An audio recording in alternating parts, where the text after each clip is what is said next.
So student, आप लोग को यहाँ तो कॉपी कर लिए होंगे आप लोग, ठीक है। सो हमने अभी तक क्या क्या बता दिया आपको, एक बार सुन लीजिए फिर से, कि solid can be classified into two types on the basis of arrangement of constituent particles, and constituent particles may be atoms और मे बी मॉलिक्यूल्स और मे बी आयंस, ठीक है, depending upon the substance. So our first classification will be amorphous solid and second classification will be crystalline solid. Amorphous solid क्या होता है? What do you mean by amorphous solid? Amorphous solid में जो constituent particle का जो arrangement होगा वो किस तरह से arrangement होगा? Irregular arrangement of constituent particles होगा. Irregular arrangement या बोल सकते हो irregular order manner of arrangement of constituent particles. ठीक है.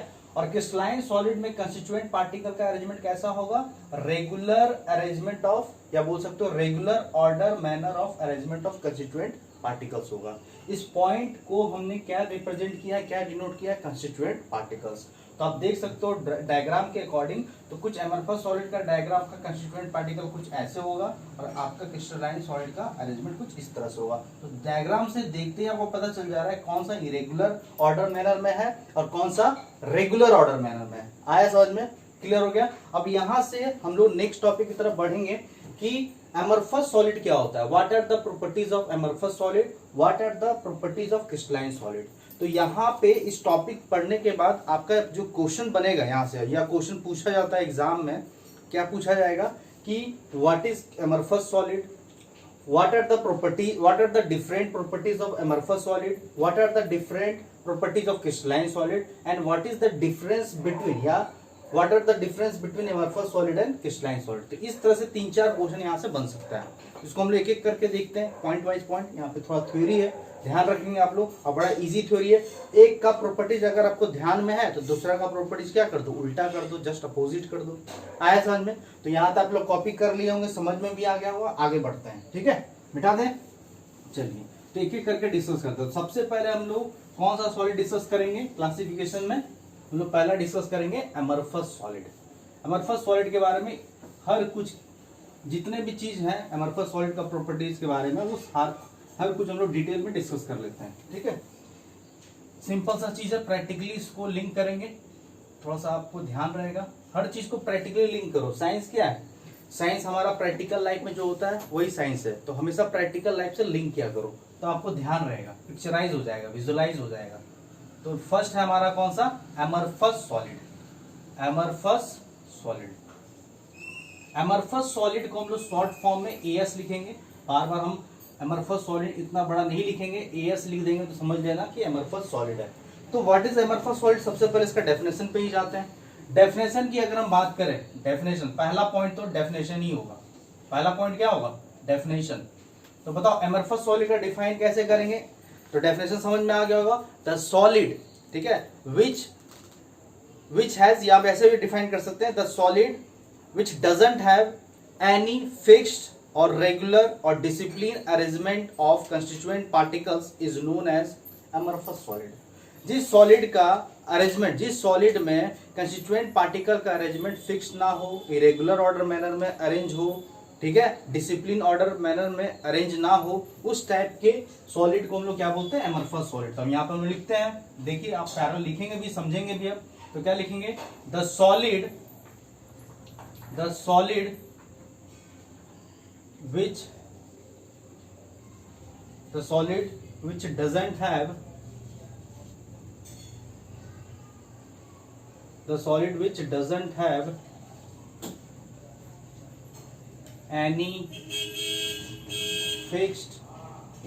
any fixed or definite or regular order, ठीक है, ऐसे लिखेंगे. The solid which doesn't have any fixed, definite और regular order manner of arrangement of constituent particles, ठीक है, is known as amorphous solid. आया समझ में? क्या the solid which doesn't have any fixed और डेफिनेट और regular order manner of arrangement of constituent particle is known as amorphous solid. यहां तक क्लियर है? डायग्राम ये बताए थे लास्ट पॉइंट में। दूसरा पॉइंट हम लोग क्या देखेंगे, इसका रेंज, ऑर्डर ऑफ रेंज क्या है देखेंगे। ठीक है, ऑर्डर ऑफ रेंज क्या है बताओ? Order of range, order of range की बात करें तो इसका जो अरेंजमेंट है, ऑर्डर ऑफ जो रेंज है of arrangement of constituent particles, वो क्या है? शॉर्ट रेंज ऑर्डर है। हम लोग क्या लिखेंगे? दे आर, या लिख सकते हो दे हैव, या they are short range order, they are short range order, they are short range order. इसका क्या मतलब हुआ समझो आप। और यही आपका क्रिस्टलाइन सॉलिड का उल्टा हो जाएगा, they are long range order. यहां पे अमरफस सॉलिड में क्या होगा? They are short range order.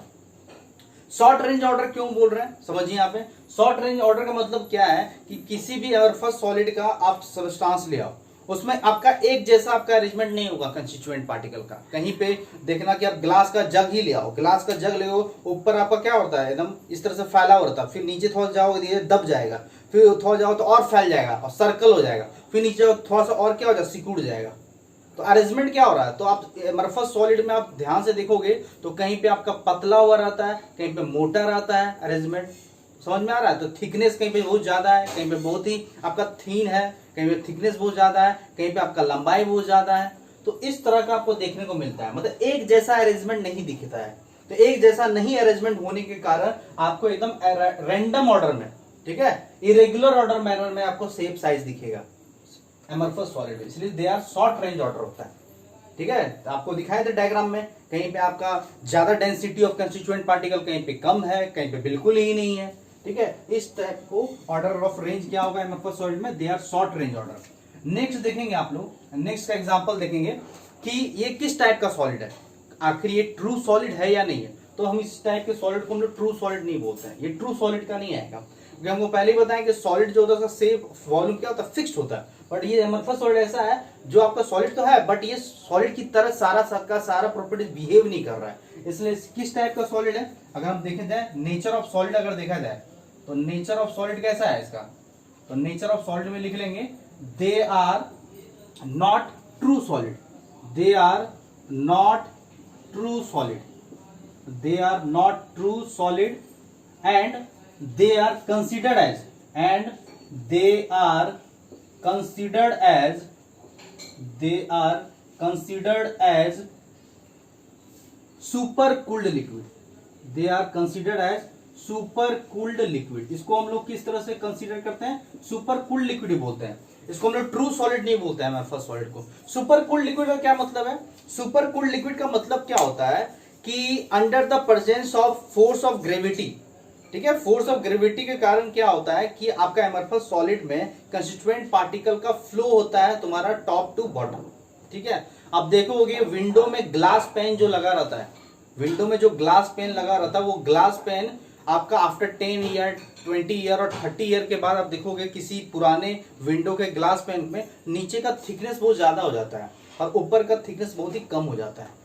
ठीक है, क्या रीजन है? क्योंकि वो ग्लास किस तरह से बिहेव कर रहा है? Because glass behave like a amorphous solid, और अमरफस सॉलिड किस तरह से कंसीडर करते हैं? Amorphous solids are considered as super cooled liquid. Super cooled liquid means होता है flow of constituent particle under the presence of force of gravity from top to bottom. अब देखोगे पुराने जो गवर्नमेंट बस होते हैं, पुराने गवर्नमेंट बस में आप क्या देखोगे? विंडो का जो ग्लास पेन है वो एकदम आपका स्लाइड नहीं होगा। जो पुराना एकदम गवर्नमेंट बस है वो आपका अच्छे से स्लाइड नहीं होगा, विंडो का जो आपका ग्लास पेन है वो स्लाइड नहीं होगा। क्या रीजन है? क्योंकि 10 साल 20 साल और 30 ईयर के बाद क्या हो जाता है कि आपका नीचे का जो थिकनेस है ग्लास का, वो क्या हो जाता है? विंडो का जो ग्लास पेन है उसका थिकनेस बढ़ जाता है। क्यों बढ़ जाता है? Due to flow of constituent particle from top to bottom under the presence of force of gravity. तो मोटा हो जाता है जिसके कारण से वो स्लाइड नहीं हो पाता। फिक्स वो तो बनाया गया है कि एक फिक्स्ड आपका थिकनेस में बनाया गया, फिक्स गैप पे बनाया गया, और मोटापा बढ़ जाएगा तो क्या होगा? ठीक से स्लाइड नहीं होगा।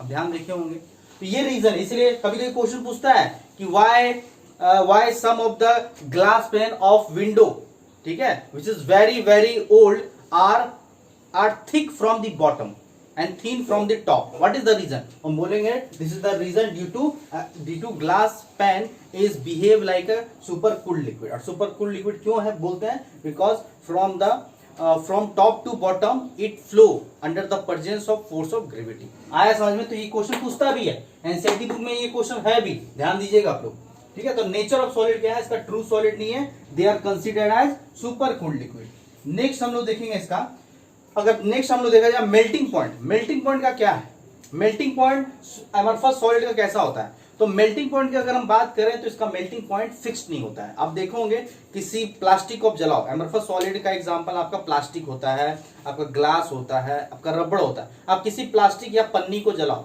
तो देखोगे एकदम जैसे तैसे जलता है, कहीं पे बहुत फास्ट जलेगा, कहीं पे आपका स्लो जलेगा, कहीं पे थोड़ा बहुत टाइम लगेगा जलने में, तो बड़ा जैसे तैसे जलता है, अब्रप्ट तरीके से जलता है, ठीक है। तो यहाँ पे हम लोग, यहाँ पे इसका जो मेल्टिंग पॉइंट और बॉइलिंग पॉइंट की अगर बात करें, मेल्टिंग पॉइंट की अगर हम बात करें तो मेल्टिंग पॉइंट इसका क्या होता है, दे हैव, क्या बोलेंगे, they do not have sharp melting point, they do not have sharp melting point, ठीक है। इसका मेल्टिंग पॉइंट शार्प नहीं होता है। अब तीन तरह का प्लास्टिक ले आओ, एक का मेल्टिंग पॉइंट चेक करो, दूसरे का मेल्टिंग पॉइंट चेक करो, तीसरे का करो, तीनों का अलग अलग आएगा, क्योंकि तीनों का जो अरेंजमेंट है उस प्लास्टिक का, जो सब प्रोडक्ट बनाया गया उस प्लास्टिक का, वो अलग अलग तरीके से बनाया गया, अलग अलग अरेंजमेंट से बनाया गया, ठीक है। तो नेक्स्ट इसी पे हम लोग देखेंगे, नेक्स्ट हम लोग देखेंगे कूलिंग कर्व।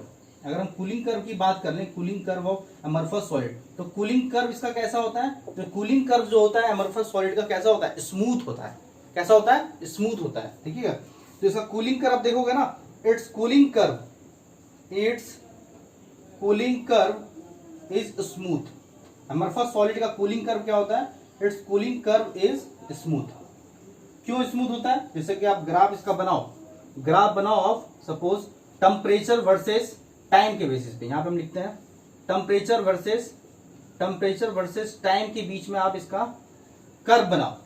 अब जैसे देखो, आप जलाओ किसी पन्नी को, तो पन्नी को जैसे ही जलाओगे ना, धड़ से आपका किस में कन्वर्ट हो जाता है, लिक्विड में, ठीक है। थोड़ा सा इसको हीट में तुरंत लिक्विड में कन्वर्ट हो जाता है, धड़ से एकदम, ठीक है। किसी प्लास्टिक को जलाओ या किसी, ये मतलब फेज चेंज नहीं होता है कि थोड़ी देर आपका सॉलिड रहा फिर लिक्विड आया, फिर एकदम तुरंत पूरा का पूरा लिक्विड में रहेगा, ऐसा नहीं होता। फेज चेंज नहीं है इसमें, थोड़ा सा टेम्परेचर मिलेगा, पूरा का पूरा लिक्विड में आ जाएगा, कन्वर्ट हो जाएगा, पूरा का पूरा फुल लिक्विड में आ जाएगा। तो इसका जो आपका कूलिंग कर्व है ना, वो बिल्कुल एकदम स्मूथनेस है, स्मूथ है, ऐसे करके कर्व जाएगा। मतलब टाइम के साथ टेम्परेचर बढ़ाते जाओ, टाइम के साथ कूलिंग कर्व क्या होगा, एकदम बहुत स्मूथ हो जाएगा, मतलब पूरा का पूरा धड़ से लिक्विड में कन्वर्ट हो जाएगा। जला के देखना कभी आप जला के देखना, प्लास्टिक पूरा तुरंत पिघल जाएगा, तुरंत आपका कोई फेज चेंज नहीं आएगा। ये सॉलिड थोड़ी देर रहेगा, फिर आपका धीरे धीरे लिक्विड में आएगा, फिर चेंज आएगा, ऐसा नहीं है। यही उल्टा आपका क्रिस्टलाइन सॉलिड में होता है, इसमें फेज चेंज नहीं होता है। क्रिस्टलाइन सॉलिड में आइस को देखना कि आइस को अगर थोड़ा सा आप मेल्ट करते हो तो पहले आपका पूरा का पूरा सॉलिड में रहेगा, और एक मेल्टिंग पॉइंट में धीरे से सॉलिड से लिक्विड में आएगा, पूरा कन्वर्ट नहीं होगा, पूरा पूरा सॉलिड से लिक्विड है, फिर एक अचानक से मेल्टिंग पॉइंट खत्म होते ही थोड़ा टेम्परेचर और बढ़ाएंगे तो लिक्विड का पूरा लिक्विड स्टेट में रहेगा। अब ध्यान दीजिएगा, ठीक है। तो कूलिंग कर्व आपका थोड़ा सा फेज चेंज के बारे में बताता है, इसमें कोई फेज चेंज नहीं होता है। हम बोल सकते हैं कि अमरफस सॉलिड में कोई फेज चेंज नहीं होता है, फेज चेंज जो है इसमें नहीं होता है कि किसी फिक्स टेम्परेचर में फेज चेंज होगा, ऐसा कुछ नहीं है। बट यही क्रिस्टलाइन सॉलिड का अगर बात कर लिया जाए तो एक फिक्स टेम्परेचर में, एक फिक्स टेम्परेचर होगा सभी क्रिस्टलाइन सॉलिड का, उस टेम्परेचर में आपका फेज चेंज होगा, मतलब वहां पे फिजिकल स्टेट का कोई चेंज होगा, सॉलिड से लिक्विड होगा या लिक्विड से गैस होगा, ध्यान रखिएगा। ये कूलिंग कर्व का आपका है। यहाँ पे क्या क्या पॉइंट बोले, पहला डेफिनेशन पॉइंट बोले, ऑर्डर ऑफ रेंज बता दिए, नेचर ऑफ सॉलिड बता दिए, मेल्टिंग पॉइंट का क्या इसका नेचर होगा, they do not have sharp melting point. Cooling curve क्या होगा, it's cooling curve is smooth. इसके बाद हम बात करेंगे, यहां तक नोट कर लिए, नोट करते चलेंगे, पैरेलल समझते चलेंगे। नेक्स्ट पॉइंट है कि इसको आखिर ऑब्टेन्ड कैसे करते हैं। अमरफस सॉलिड को अगर ऑब्टेन करना है, ठीक है, प्रोडक्ट बनाना है अमरफस सॉलिड का, तो कैसे बनाते हैं, बोलिए, बता सकते हो कैसे बनाएंगे। तो हमको पता होना चाहिए, कोई भी अगर आपको प्रोडक्ट बनाना है या कोई भी सब्सटेंस बनाना है, तो जो भी सब्सटेंस आपको बनाना है उसका सबसे पहले मटेरियल लेते हैं, उस मटेरियल को क्या करते हैं, मेल्ट करते हैं। जैसे आपको आयरन का कुछ बनाना है तो आयरन को क्या करो, पहले मेल्ट करोगे। आयरन का कोई मटेरियल आपको बनाना है तो सबसे पहले आयरन को मेल्ट करोगे। अब जिस तरह का आपको प्रोडक्ट बनाना है उसके अकॉर्डिंग आप क्या करते हो, उसको कूल करते हो, उस तरह के कैविटी में, उस तरह के ढांचे में क्या करते हो, कूल करते हो। तो अमरफस सॉलिड भी अगर आपको बनाना है तो सबसे पहले क्या करेंगे, लिक्विड को कूल करेंगे। तो और लिक्विड को किस तरह से कूल करते हैं, किस कंडीशन में कूल करते हैं, एब्रप्ट कूलिंग करते हैं। क्या करते हैं, बाय एब्रप्ट कूलिंग या सडन कूलिंग के तरीके से बनाते हैं अमरफस सॉलिड। क्यों ऐसा बोल रहे हैं लिख लेंगे, ठीक है। कंडीशन फॉर ऑप्टेंड, यहां पे लिख लेंगे। नेक्स्ट जो इसका प्रॉपर्टीज है कंडीशन फॉर ऑप्टेंड, ठीक है, या कंडीशन फॉर फॉर्म, कैसे बनाते हैं amorphous solid. Condition for obtained, तो यहां पे लिखेंगे कि they are obtained by sudden और एब्रप्ट कूलिंग, सडन और abrupt cooling of liquid.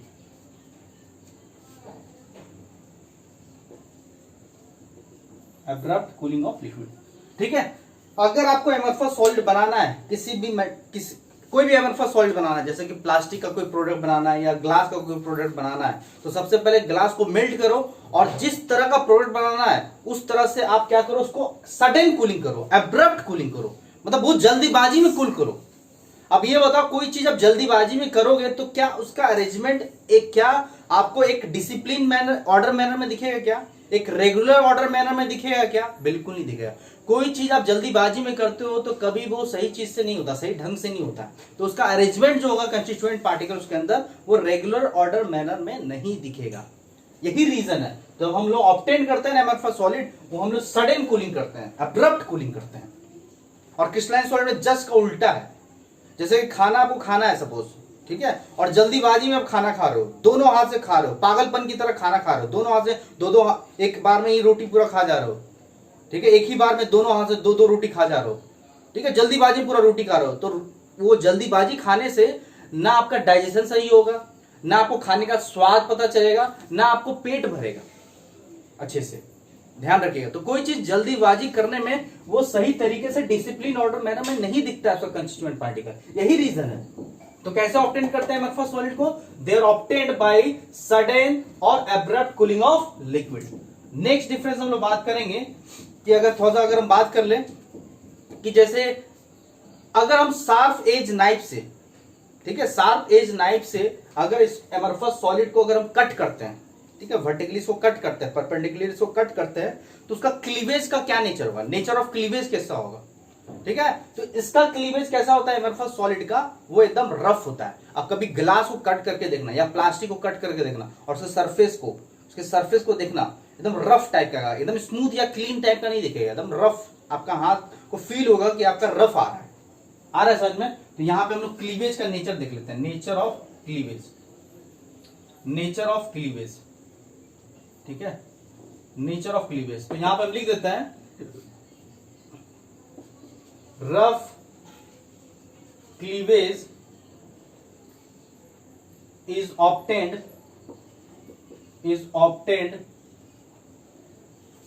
rough cleavage is obtained when amorphous solid is cut by sharp edge knife। और कैसे काटेंगे? ब्लंट नहीं काटेंगे, मतलब वर्टिकली या ऑब्लिकली नहीं काटेंगे, एकदम परपेंडिकुलर की बात कर रहे हैं। परपेंडिकुलर जब आप शार्प एज नाइफ से अगर कट करते हो, ठीक है, तो आपका जो एमरफस सॉलिड का जो क्लीवेज दिखेगा, वो क्लीवेज कैसा दिखेगा? रफ क्लीवेज दिखेगा। ध्यान रखिएगा, कैसा दिखेगा? रफ क्लीवेज दिखेगा। नेचर ऑफ क्लीवेज में क्या बताया? Rough cleavage is obtained when amorphous solid is cut by sharp edge knife perpendicular, ठीक है, परपेंडिकुलर तरीके से अगर आप कट करते हो तो हमेशा आपका रफ क्लीवेज मिलेगा। कंडीशन फॉर ऑब्टेन क्या होता है? आपको कैसा कूलिंग करना है? सडन और अब्रप्ट कूलिंग करना है, ध्यान रखिएगा, ठीक है। नेक्स्ट हम आपको बताते हैं इसका कुछ प्रॉपर्टीज भी होता है। इसका कैसा प्रॉपर्टीज होता है? अगर प्रॉपर्टीज की बात करें तो एमरफस सॉलिड क्या होता है? आइसोट्रॉपिक इन नेचर होता है। अगर कैसा प्रॉपर्टीज होता है? अगर प्रॉपर्टीज की बात करें कैसा प्रॉपर्टीज होता है, ठीक है, प्रॉपर्टीज इन डिफरेंट डायरेक्शन। तो प्रॉपर्टीज की अगर बात करें इन डिफरेंट डायरेक्शन, तो मेरा नेक्स्ट जो डिफरेंस होगा इसी पे होगा। इसको मिटा देते हैं, यहां तक नोट कर लिए होंगे। मेल्टिंग पॉइंट, कूलिंग कर्व, ठीक है, कूलिंग कर्व कैसा होता है? इसका स्मूथ होता है, ध्यान रखिएगा। तो प्रॉपर्टीज इन डिफरेंट डायरेक्शन क्या होता है? प्रॉपर्टीज अगर हम बात करें तो इन different direction the properties will be same in amorphous solid. Amorphous solid के डिफरेंट डायरेक्शन में अगर आप प्रॉपर्टीज को चेक करो तो उसका प्रॉपर्टीज कैसा आएगा? सिमिलर टाइप का आएगा। डिफरेंट डिफरेंट डायरेक्शन में आप चेक करो। मान लो कोई आप ले आए प्लास्टिक का प्रोडक्ट, उसको डिफरेंट डिफरेंट डायरेक्शन में आप चेक करो, उसका मेल्टिंग पॉइंट, बॉइलिंग पॉइंट या समथिंग, आप उसका रिफ्रैक्टिंग इंडेक्स, इलेक्ट्रिक कंडक्टिविटी, कुछ भी आप चेक करो तो सभी चीज क्या मिलने वाला है, सिमिलर मिलने वाला है। मतलब ये कैसा नेचर का होता है, तो हम लोग बोलेंगे कि they are isotropic in nature, they are isotropic in nature. What do you mean by isotropic in nature? That is having same properties in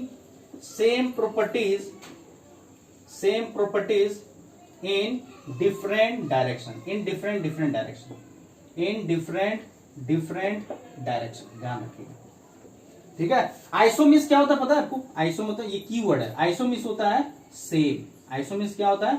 same, ठीक है। डिफरेंट डायरेक्शन में अगर प्रॉपर्टीज आप चेक करते हो एमरफस सॉलिड में, तो हमेशा आपको किस तरह का प्रॉपर्टीज मिलने वाला है? सिमिलर टाइप का, सेम प्रॉपर्टीज मिलने वाला है। क्यों ना मिले? क्योंकि आपको पता होना चाहिए कि एमरफस सॉलिड में हर एक डायरेक्शन में जो अरेंजमेंट है कंस्टिट्यूएंट पार्टिकल का, वो हमेशा कैसा? इरेगुलर टाइप का है, इनडिसिप्लिन ऑर्डर मैनर में अरेंज है, इनडेफिनिट ऑर्डर मैनर में अरेंज है, कोई आपका एक ऑर्डर मैनर में अरेंज नहीं है। हर डायरेक्शन में आपका इरेगुलर ऑर्डर मैनर में अरेंज है। तो हर डायरेक्शन में अगर इरेगुलर ऑर्डर मैनर में अरेंज है तो किसी भी डायरेक्शन में आप जाओ, उसका प्रॉपर्टी मेजर करो, वो क्या आने वाला है? सेम। और याद रखना आइसो एक की वर्ड सेम होता है, तो आइसो से रिलेटेड जो भी वर्ड मिलेगा ना वो हमेशा क्या होगा? सेम होगा, ध्यान रखिएगा। आइसो एक की वर्ड है, आइसो जहां भी लगेगा मतलब सेम के बारे में कुछ बताएगा। आपको बताए होंगे स्टेट्स ऑफ मैटर में कि आइसो का मतलब क्या होता है, जैसे कि आइसोथर्म हो गया सेम टेम्परेचर पे, आइसोबार कांस्टेंट प्रेशर पे, आइसोकोरिक सेम वॉल्यूम पे, या एटॉमिक स्ट्रक्चर में पढ़े होंगे isotone same neutron number, isoelectronic same number of electron, isosters, isodiaphers, isomorphous, ये सब बहुत सारा वर्ड आपको मिलेगा आइसो से रिलेटेड। तो जब भी आइसो से रिलेटेड मिलेगा समझ लेना सेम। तो सेम अट्रोपिक प्रॉपर्टीज मतलब कि डिफरेंट डायरेक्शन में एमरफस सॉलिड का प्रॉपर्टीज सिमिलर होने वाला है, ठीक है। तो ये प्रॉपर्टीज इन डिफरेंट डायरेक्शन बता दी। नेक्स्ट हम लोग बात करेंगे एग्जांपल, कुछ एग्जांपल भी बात कर लेते हैं। एग्जांपल भी बात करना बड़ा इंपॉर्टेंट है। तो एग्जांपल की अगर हम बात करें तो क्या क्या एग्जांपल हो जाए बताइए। तो एग्जांपल आपका बड़ा कॉमन एग्जांपल है जो हमेशा आपको यूज करना है। जैसे कि जितने भी ग्लास हैं वो सारा आपका किस कैटेगरी में आएगा? एमरफस सॉलिड में। जितने भी प्लास्टिक है, all product of plastic are comes under the amorphous solid. या रबड़ की बात कर ले, या एमरफस सिलिका, एक एमरफस सिलिका होता है, एमरफस सिलिका। या बात कर सकते हो पीच ब्लेंड, जिससे रोड बनता है, पीच ब्लेंड, ठीक है। ये सब सारा एग्जांपल हो गया किसका? एमरफस सॉलिड का, ध्यान रखिएगा। तो ये सब हम लोग प्रॉपर्टीज के बारे में डिस्कस कर लिए।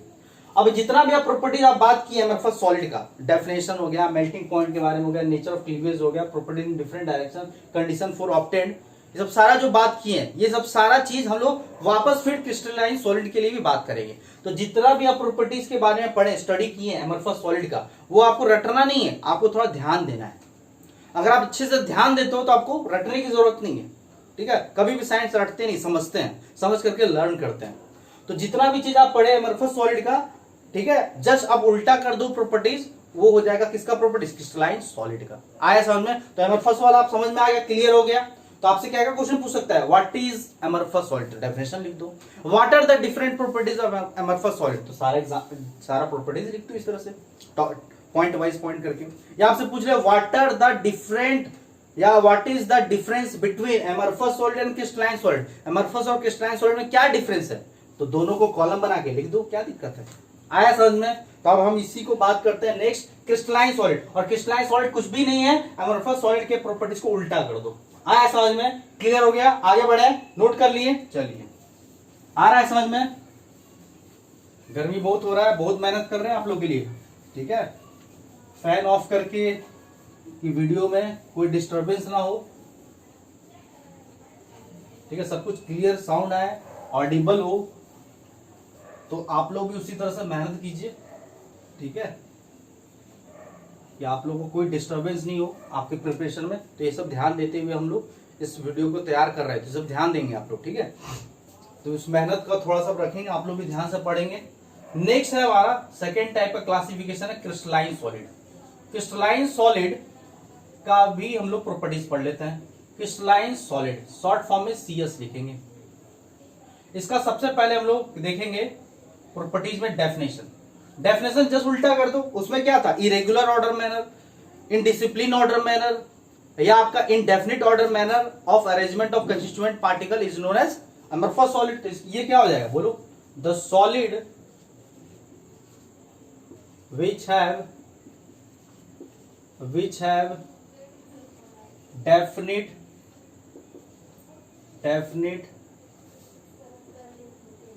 regular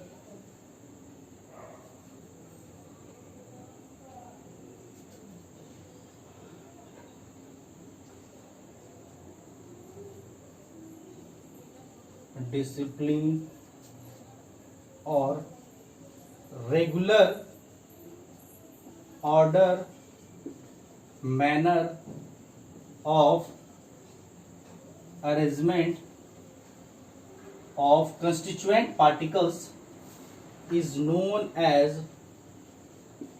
crystalline solid। आया समझ में, देख लो, the solid which have definite or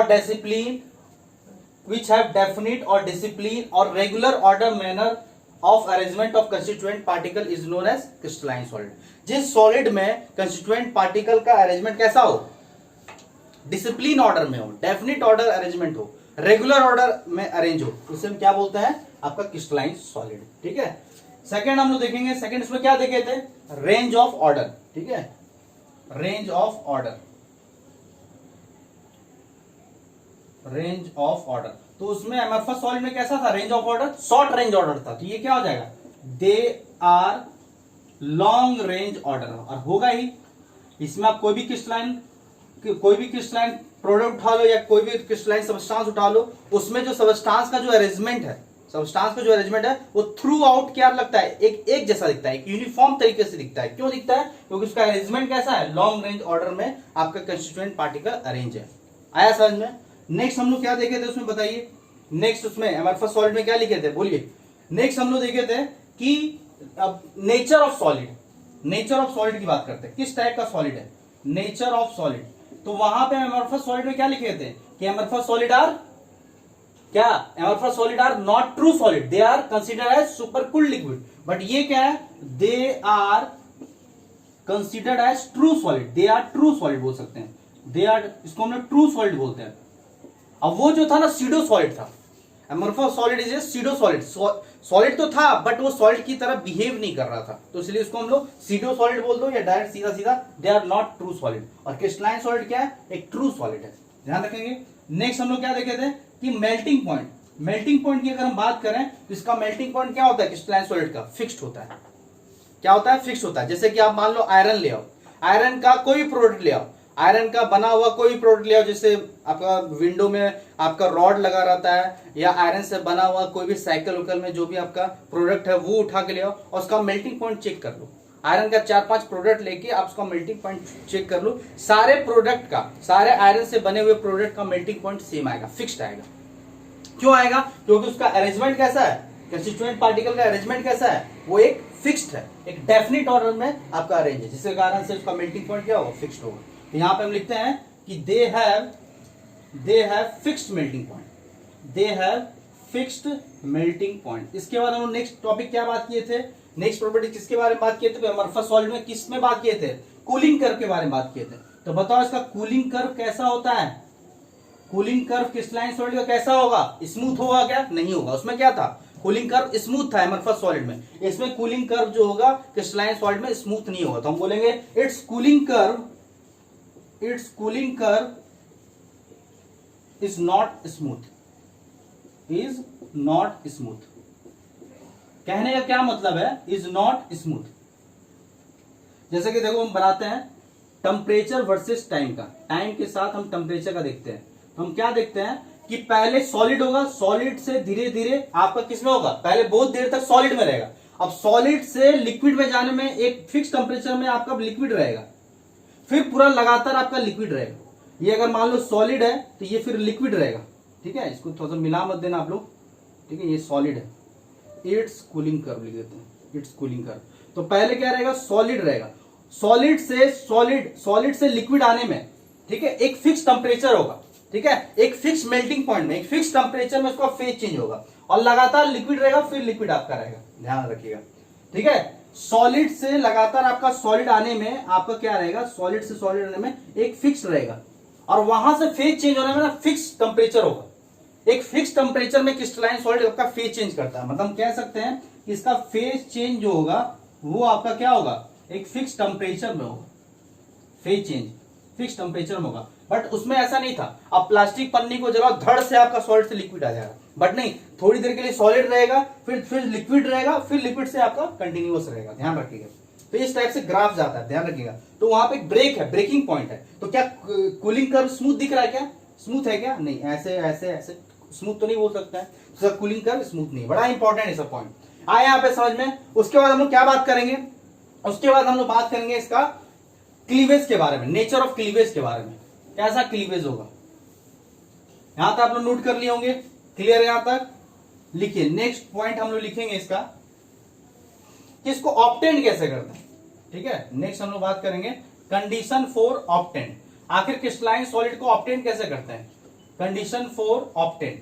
तो इसको ऑप्टेंड कैसे करेंगे, एमरफस सॉलिड कैसे ऑप्टेंड करते थे, बाय सडन और अब्रप्ट कूलिंग ऑफ लिक्विड। तो यहां पे क्या करेंगे, they are obtained by sudden और abrupt cooling of liquid, abrupt cooling of liquid, sorry यहां पे तो वही चीज लिख दिया ना, they are obtained by slow and control cooling of liquid, slow and control cooling of liquid, flow में लिख दिए। ठीक है, थोड़ा सा भावनाओं में बह गए। They are obtained by slow and control cooling of liquid. ठीक है, ध्यान रखिएगा। तो इसको कैसे ऑप्टेंड करते हैं, क्रिस्टलाइन सॉलिड को हम लोग बहुत ही स्लो एकदम धीरे धीरे कंट्रोल करके हम लोग इसको कूल करते हैं, तब जाके हमारा क्या प्रोडक्ट बनता है, क्रिस्टलाइन सॉलिड बनता है। तो they are obtained by slow and control cooling of liquid. कुछ चीज बड़ा आसान, बहुत धीरे धीरे, बहुत कंट्रोल तरीके से, बहुत डिसिप्लिन तरीके से अगर आप उसको कूल करोगे तो आपका जो प्रोडक्ट बनेगा वो बड़ा डिसिप्लिन ऑर्डर मैनर में बनेगा और उसके अंदर जो कंस्टिट्यूएंट पार्टिकल का अरेंजमेंट है वो भी डिसिप्लिन बनेगा। आया समझ में। बट यही उल्टा क्या था एमरफस सॉलिड में, एमरफस सॉलिड में कैसे बनाते थे, they are obtained by abrupt और sudden cooling of liquid. But यहां पे क्या है, एक स्लो एंड कंट्रोल कूलिंग के अकॉर्डिंग बनता है, ध्यान रखिएगा। ठीक है, नेक्स्ट हम लोग बात कर लेते हैं nature of cleavage, nature of cleavage, nature of cleavage. ठीक है, nature of cleavage after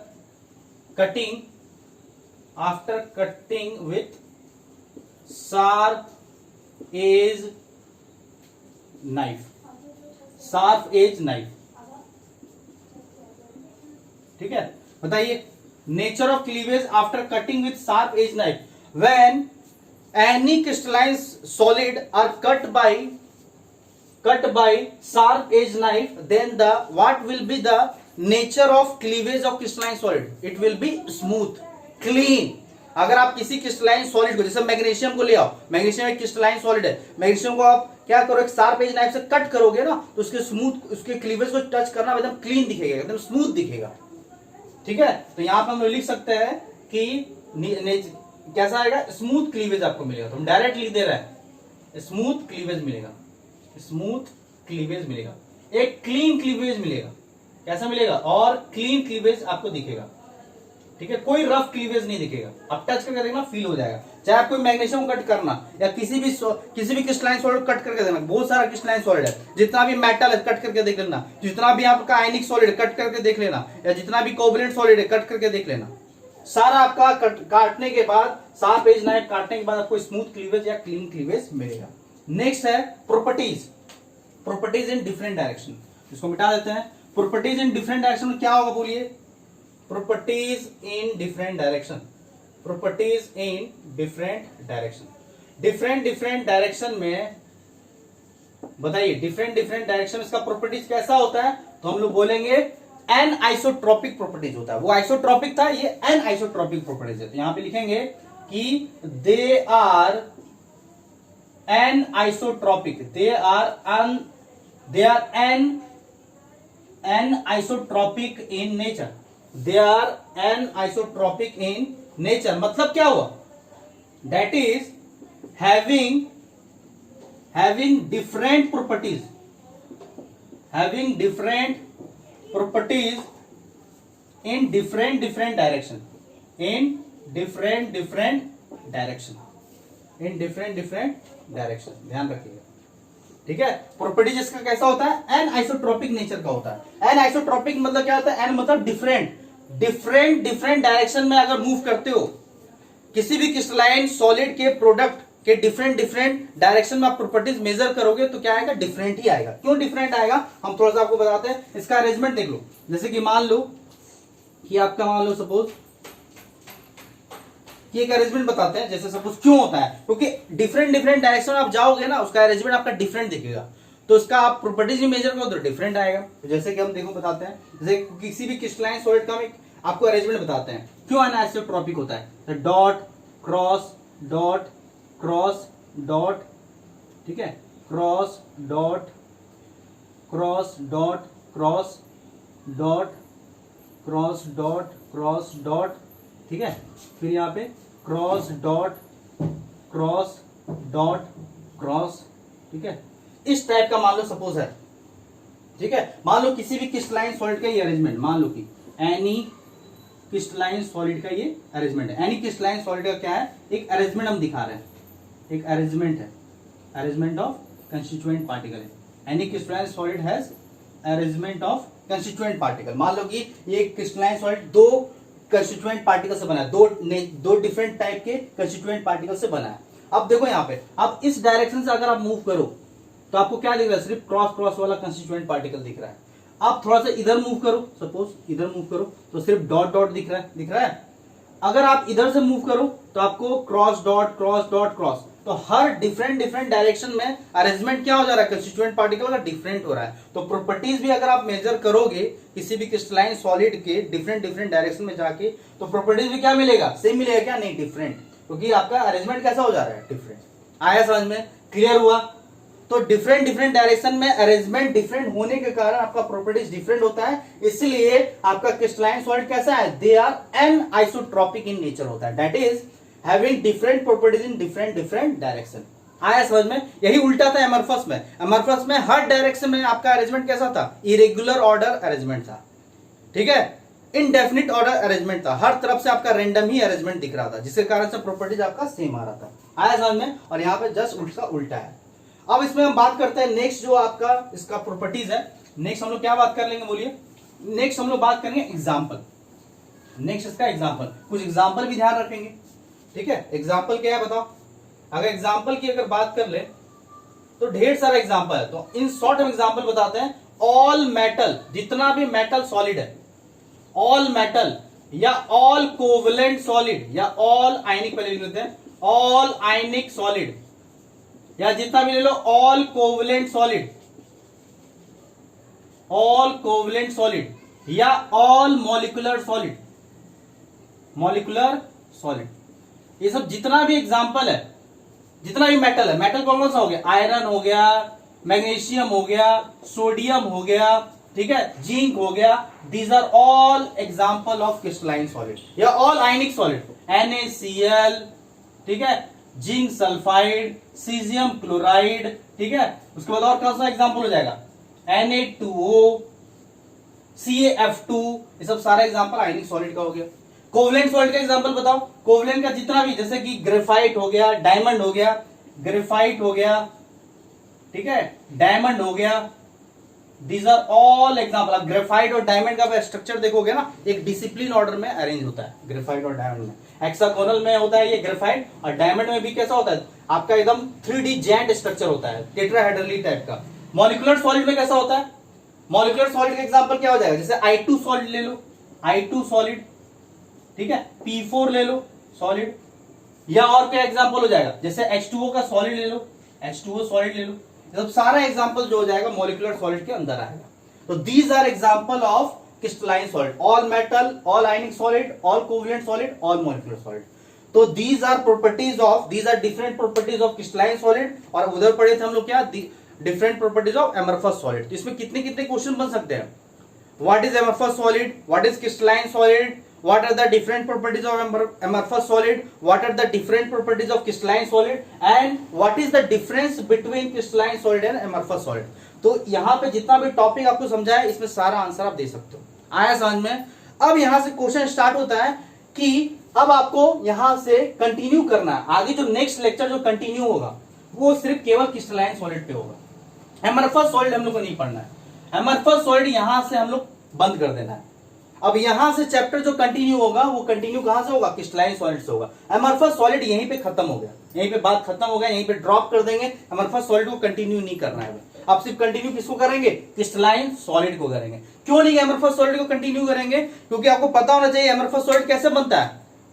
amorphous solid का जो अरेंजमेंट होता है वो कैसा होता है? इरेगुलर ऑर्डर होता है, इनडेफिनिट ऑर्डर होता है। जब कोई ऑर्डर अरेंजमेंट जो है, अरेंजमेंट ऑफ कंस्टिट्यूएंट पार्टिकल आपका फिक्स्ड है ही नहीं, डेफिनिट है ही नहीं, तो क्या प्रोडक्ट फिक्स हो सकता है क्या? अब ग्लास से बना हुआ प्रोडक्ट तो लाखों करोड़ है, प्लास्टिक से बना हुआ प्रोडक्ट तो लाखों करोड़ है, तो कितने प्लास्टिक को इंडिविजुअली पड़े?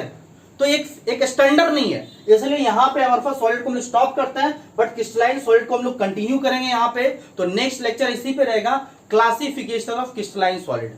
क्योंकि क्रिस्टलाइन सॉलिड का जो अरेंजमेंट है कंस्टिट्यूएंट पार्टिकल का वो क्या है? एक फिक्स्ड है, एक डेफिनिट ऑर्डर है। तो यहां से नेक्स्ट लेक्चर में हम लोग कंटिन्यू करेंगे कि classification of crystalline solid on the basis of nature of constituent particle, on the basis of nature of constituent particle and arrangement of constituent particle. Crystalline solid are classified into 4 types, that is all metal, all ionic solid, all covalent solid, all molecular solid। और वहां पे ये भी बता देंगे कि वहां पे बताने के बाद, प्रॉपर्टीज पढ़ने के बाद हम लोग यहां पे भी चारों में 2 ही को पढ़ना है। सारा मेटल पढ़ेंगे और सारा आयनिक पढ़ेंगे। कोवलेंट हम लोग केमिकल बॉन्डिंग में पढ़ लेंगे, मॉलिक्यूलर उतना इंपॉर्टेंट है नहीं। आया समझ में? तो नेक्स्ट लेक्चर में हम लोग क्रिस्टलाइन सॉलिड को कंटिन्यू करेंगे, एमरफस को ड्रॉप कर देंगे। रीजन क्या है? एमरफस का स्टैंडर्ड अरेंजमेंट नहीं है, एक इरेगुलर होने के कारण यहां पे स्टॉप कर देंगे। ठीक है, तो यहां पे कंटिन्यू करिएगा, यहां तक रिवीजन कीजिए, फिर आगे हम लोग यहां से कंटिन्यू करेंगे। तो आज के लिए थैंक यू।